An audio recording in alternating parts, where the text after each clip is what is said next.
5 people are dead after a gunman opens fire at the airport in Fort Lauderdale, Florida. Authorities say he flew to the airport and removed the weapon from the case that he had checked.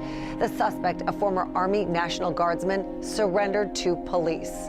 Here's a live look at the airport right now that is still closed right now.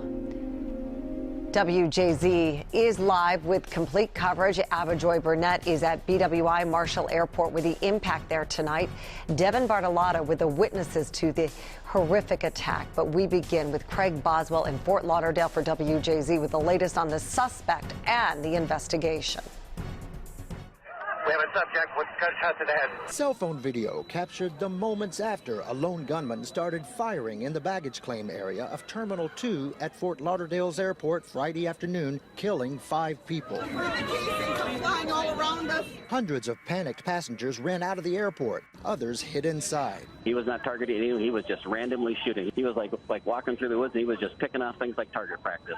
Police identified the suspect as 26-year-old Esteban Santiago from Anchorage. He flew from Alaska to Florida. His only luggage was the handgun he checked, which is legal if disclosed to the airline.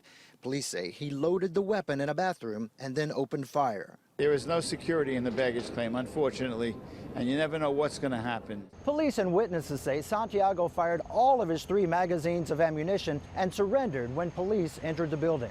A law enforcement source tells CBS News Santiago walked into an FBI office in Anchorage in November. He told agents his mind was being controlled by the CIA and claimed he was forced to watch ISIS videos. He was sent to a mental health facility. Santiago served with the Alaska Army National Guard until his discharge in August for unsatisfactory performance. Santiago's aunt told a New Jersey newspaper her nephew lost his mind during his nearly 1-year tour in Iraq in 2010. Federal investigators have found no known links to terrorism. Craig Boswell, WJZ Eyewitness News. And our complete coverage continues. Devin Bartolotta is live with reaction from terrified witnesses. Devin? That's right, Mary. The travelers that were in Terminal 2 described just terrifying moments as more than a dozen people around them were gunned down.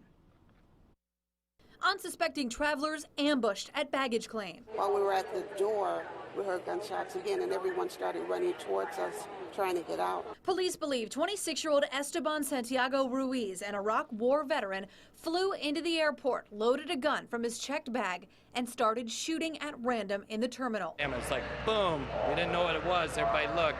Then there's boom, boom, boom, boom, and then people taking off. Hundreds of people running for their lives onto the airport tarmac, some ducking behind cars in the parking lot as false reports of another shooting broke out. Immediately was mass chaos, people running by. It was hard to decipher exactly what was happening. The Broward County Sheriff Office reporting almost 40 people were hurt after the shooting incident.